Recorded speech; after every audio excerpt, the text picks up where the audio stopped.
नमस्कार दोस्तों, मैं पीयूष श्रीवास्तव स्वागत करता हूं आपका अपने YouTube चैनल में। आज आपको मैं बताना चाहता हूं कि अब बचे हुए ये जो 50 दिन हमारे पास हैं, उसमें किस स्ट्रेटेजी से आप फिजिक्स को पढ़ सकते हैं जिससे आपका नीट 2023 क्रैक हो।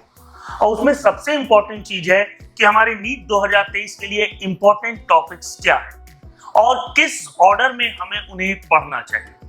तो देखिए, as far as my concern, सबसे इंपॉर्टेंट टॉपिक है इस समय मॉडर्न फिजिक्स।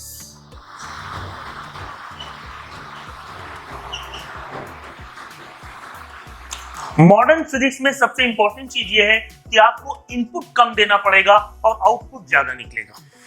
ठीक, आप समझने की कोशिश करिएगा। The most easiest topic in physics is modern physics. तो अगर आप मॉडर्न फिजिक्स पहले लेके चलते हैं तो ये स्कोरिंग टॉपिक है जो आपके स्कोर को बढ़ाएगा फिजिक्स में और टेंशन को कम करेगा, क्योंकि इसमें थ्योरी ज्यादा है, न्यूमेरिकल पोर्शन थोड़े कम है और जितने भी न्यूमेरिकल है वो डायरेक्ट फॉर्मूला बेस्ड है। जैसे आपसे पूछा गया डी ब्रॉगली वेवलेंथ, तो आप तुरंत बता देंगे कि lambda is equal to h upon p। अब यही फॉर्मूला है, इसी फॉर्मूले पे क्वेश्चन आएगा। तो ये डायरेक्ट हमारे फॉर्मूला बेस्ड क्वेश्चन होंगे। तो ये नीट के लिए सबसे इंपॉर्टेंट टॉपिक है। इसके बाद दूसरा टॉपिक जो आपको करना चाहिए, ये नंबर 1 हो गया। दूसरा आपको करना चाहिए वेव्स। सेम फंडा इन वेव्स, वेव ऑप्टिक्स नहीं, waves, sound waves. Sound wave में सबसे इंपॉर्टेंट चीज है, ये भी थ्योरेटिकल टॉपिक है और इसमें जितने भी न्यूमेरिकल है सब डायरेक्ट फॉर्मूला बेस्ड है। तो आप अगर इन दो टॉपिक्स को सबसे पहले करने की कोशिश करते हैं तो आप मैक्सिमम स्कोर अपना सिक्योर कर लेंगे, क्योंकि हमें ये देखना है कि हमारे पॉजिटिव पॉइंट्स क्या हैं। पॉजिटिव पॉइंट्स नीट वालों के लिए सबसे पॉजिटिव ये है कि जिसमें कम कैलकुलेशन लगे। तो ये दो टॉपिक वो हैं जिनके जितने भी न्यूमेरिकल्स आते हैं उसमें कैलकुलेशंस कम होती हैं। तो आप इन दो पे फोकस कर सकते हैं और अपने बचे हुए टाइम को 50 दिन ना माने, उसको मान ले जस्ट हाफ, 25 डेज। अब आप 5-5 दिन इनको अलॉट कर दें। 5 दिन मॉडर्न फिजिक्स के लिए, 5 दिन वेव्स के लिए। ये आपके दो टॉपिक्स हो गए, एक 12th का है, एक 11th का है। ठीक, अब बात करते हैं टॉपिक नंबर 3 की। टॉपिक नंबर 3 में आपको पढ़ना है, बहुत ध्यान से देखिएगा, रे ऑप्टिक्स।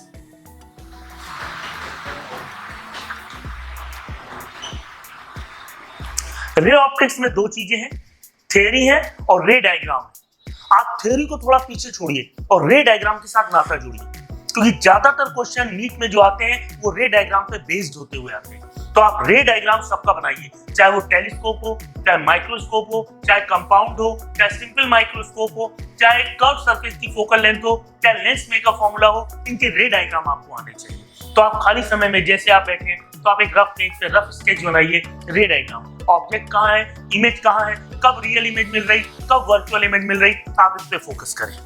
ठीक, अब आ जाते हैं पॉइंट नंबर 4। पॉइंट नंबर 4 में आप हीट एक पूरी यूनिट है, आप हीट पे जा सकते हैं। यहाँ पे आपको थोड़ा सा कैलकुलेशन मिलेगा, यहाँ पे आपके न्यूमेरिकल पोर्शन बढ़ने शुरू होंगे। तो आप अपनी लाइफ में, अब जैसे ये है रे ऑप्टिक्स, इसको 2 दिन में दे सकते हैं। ठीक, इसको 2 दिन में दे सकते हैं। तो 5, 5, 10 और 4, 14 डेज में आप इसको कवर करेंगे। और इनको कवर करते समय आपको बहुत ध्यान रखना है इनकी थ्योरी पोर्शन पे, इनके लॉजिकल पोर्शन पे, रीजनिंग पोर्शन, क्योंकि इनसे न्यूमेरिकल कम आते हैं, लॉजिकल रीजनिंग के क्वेश्चन ज्यादा आते हैं। तो मैंने आपको बताया आपको पूरा अपना सिलेबस 25 दिन में वाइंड अप करना है और उसके लिए सबसे इंपॉर्टेंट चीज ये है, इसको 5 दिन इसलिए दे रहे हैं कि स्कोरिंग है, इसको 5 दिन इसलिए दे रहे हैं स्कोरिंग है, इसको 2 दिन इसलिए दे रहे हैं क्योंकि इसमें रे डायग्राम मेन है, आपको रे डायग्राम पे फोकस करना है। हीट में 2 दिन इसलिए दे रहे हैं, इसमें कैलकुलेशन पार्ट आपको ध्यान रखनी है। इस तरह से अपने फर्स्ट 14 डेज को आपको क्लियर करना है। अगले वीडियो में आपको 11 दिन के बारे में और बताएंगे कि बचे हुए 11 दिन आपको कौन कौन से टॉपिक पढ़ने हैं। तो पहले आज से इन 14 डेज इन टॉपिक्स को इसी ऑर्डर में पढ़िए और नीट 2023 के लिए all the best, good wishes for you. Thank you, शब खैर, शुभ रात्रि।